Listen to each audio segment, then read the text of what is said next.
네, 박 기자, 방금 에이펙 CEO 서밋에 대해서 우리가 이야기를 들었는데요. 그러니까 여기에 대기업 총수들이 대거 참석을 하는 거잖아요.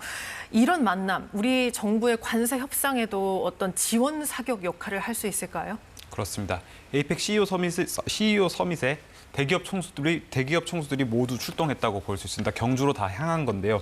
당장 오늘 밤 미국 상무장관인 하워드 러트닉 장관과 만찬이 예정되어 있습니다. 이 자리에는 4대 그룹 총수들을 비롯해서 우리나라 대기업 CEO들과 미국의 CEO들이 함께 참석하는데요. 아마 이 자리에서 관세 관련 이야기가 나올 가능성도 높습니다. 아무래도 우리나라 산업 구조상 수출에 굉장히 민감하기 때문인데요.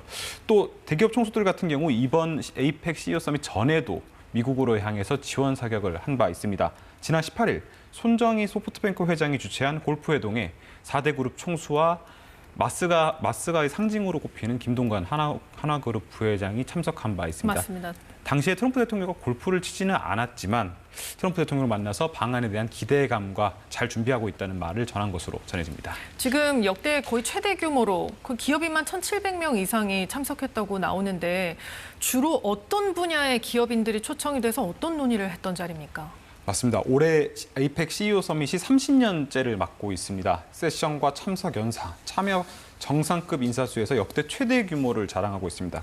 연사만 해도 70여 명이고 말씀하신 것처럼 CEO도 1,700명 규모인데요. 어제 저녁 환영 만찬으로 시작했는데 여기에 참석한 CEO들만 해도 600명에 다다른다고 합니다. 국내 대기업 총수들을 비롯해 AI, 반도체, 탄소 중립 등의 금융, 바이오 등 여러 분야의 CEO들이 함께 참석한 것으로 전해집니다. 그러면은 이제 오늘 만찬도 지금 예정이 돼 있고 계속해서 어떤 정부와 경제계 인사들의 모임, 경제계와 경제계의 모임, 이렇게 양국의 교류, 그리고 에이펙 회원국들과의 교류가 활발해지는 모습인데 이런 것들이 우리 정부 말고 우리 기업에는 어떤 도움이 되나요?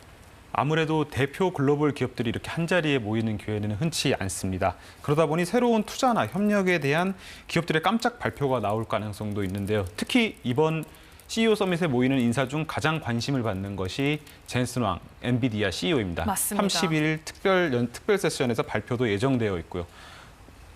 젠슨 왕 CEO 같은 경우에는 이재용 삼성전자 회장과 정의선 현대차그룹 회장과 별도로 만남도 예정되어 있는 만큼 앞으로 어떤 협력과 투자가 결정될지 지켜볼 필요가 있을 것 같습니다. 지금 이제 주로 초청받은 기업들이 보면 미국이 좀 관심을 가지고 있는 분야가 아닐까. 인공지능도 그렇고 뭐 히토류라든지 아니면 조선업 이런 기업들이 많은 것 같은데 아무래도 우리가 미국과의 관세 협상을 하고 있는 그 상황을 좀 고려해서 초청자 명단을 정했을 수도 있을까요?